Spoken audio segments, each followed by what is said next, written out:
Fala galera, tranquilidade. Professor Aquiles aqui contigo e hoje a gente vai para a nossa aula de número 2. Na nossa aula 2, hoje nós vamos falar sobre os pré-socráticos, beleza? Para falarmos sobre os pré-socráticos, a gente vai utilizar a habilidade de número 4 da tua prova do Enem, ok? A habilidade de número 4 é uma habilidade sobre comparação. O que a gente vai fazer na aula de hoje é compararmos os diversos pontos de vista acerca das fontes documentais. Beleza? Quando falamos sobre os pré-socráticos, o primeiro comentário aqui que é importante a gente fazer. Os pré-socráticos seriam os primeiros autores a buscarem na razão uma forma de explicação do universo. Beleza? Só que essa explicação que eles buscam, óbvio, né? É uma explicação baseada na razão. É uma explicação baseada na racionalidade. Como eu botei bem aqui também para vocês, ok? Três conceitos são importantes quando a gente fala sobre os filósofos pré-socráticos, que a tua prova do Enem já falou sobre. O primeiro conceito é o conceito de physis. E o que seria a physis, Aquiles? A physis seria a natureza das coisas. Quando nós buscamos a natureza das coisas, quando nós buscamos a natureza de um elemento, a gente está buscando aquilo que a gente vai chamar de physis, beleza? O outro conceito importante, o segundo, é o conceito de cosmos. E o cosmos seria a ordenação ou a harmonia do universo. Quando nós buscamos a ordenação, quando nós buscamos a harmonia do universo, tentar compreender a sua gênese, a gente está buscando o cosmos. Só que aqui tem um ponto que é importante de ser comentado. A tua prova ela pode falar em cosmogonia, que é a explicação fabulosa, que é a explicação mítica. E ela pode falar também em cosmologia, que é a explicação racional. Então, nós temos a cosmogonia e nós temos a cosmologia, beleza? Os pré-socráticos deixam de lado o pensamento cosmogônico e eles vão buscar, como forma de explicação, o pensamento cosmológico. Se eu te pergunto assim, por exemplo, por que chove?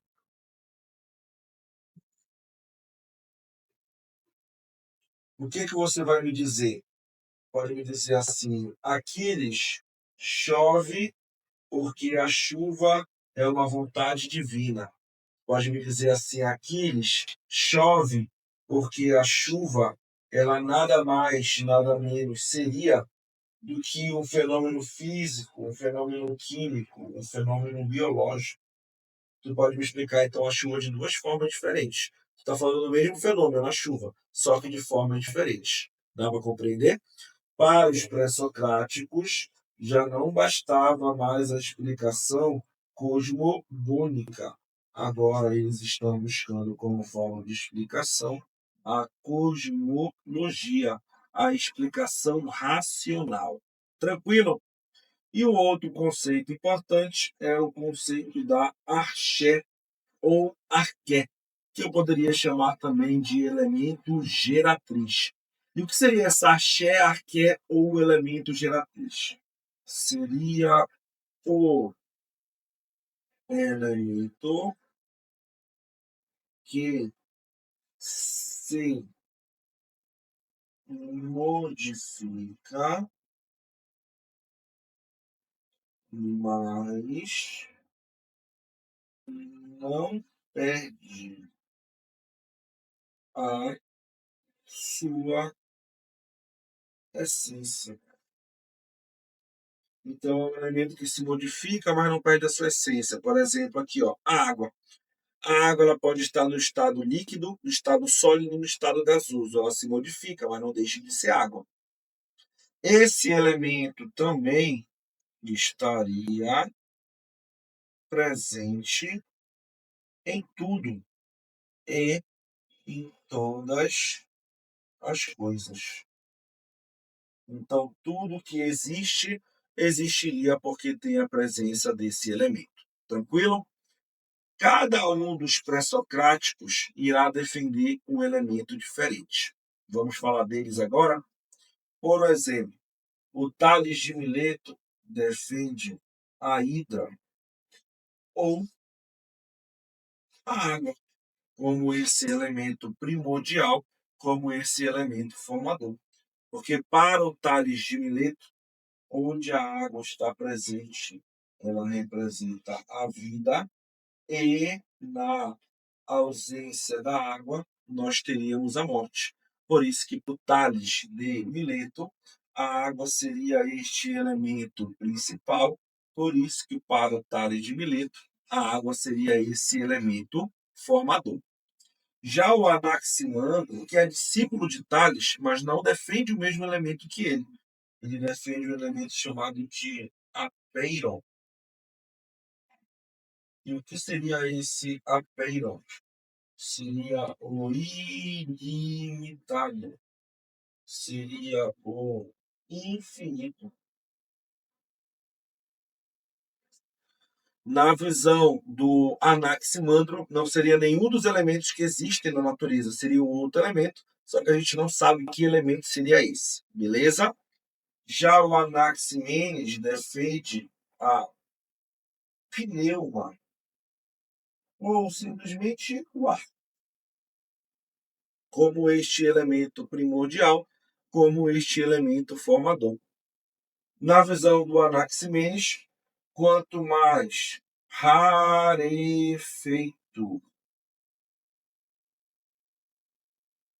ou quanto mais condensado for o ar, mais ele vai se modificar e se transformar em outra coisa.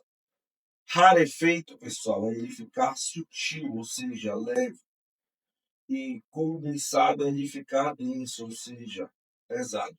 Beleza?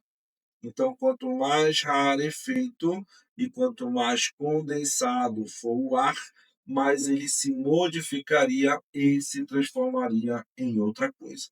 Ele diz assim, né? Quanto mais rarefeito e condensado o ar, ele pode transformar-se em água, ele pode transformar-se em fogo, ele pode transformar-se em pó e pedra, e a pedra forma tudo aquilo que é matéria. Já o Empédocles vai defender os quatro elementos naturais, ou seja, o ar, a água, o fogo e a terra, como estes elementos principais, como estes elementos formadores que estariam presentes em tudo e em todas as coisas. Beleza? Já os Xenofanes é o cara que vai defender a terra, né? Como este elemento principal formador. A Terra como um elemento gênese, que estaria presente em tudo e em todas as coisas. Os pitagóricos defenderão os números, mas não como um elemento formador. Eles defenderão os números no sentido de os números serem, para eles, uma forma de tradução do universo. Porque para eles tudo pode ser medido, vou botar aqui, tudo pode ser quantificado. Beleza?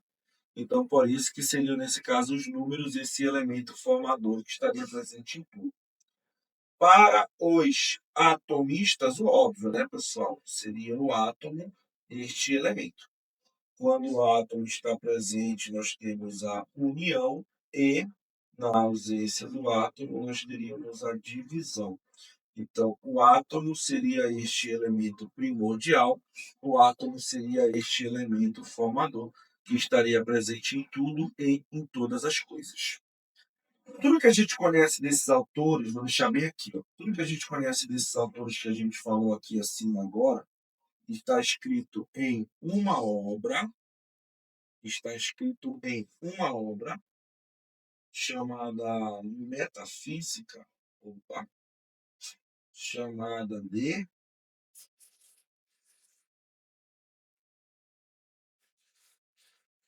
Pronto. Chamada de obra metafísica, escrita por Aristóteles. Beleza?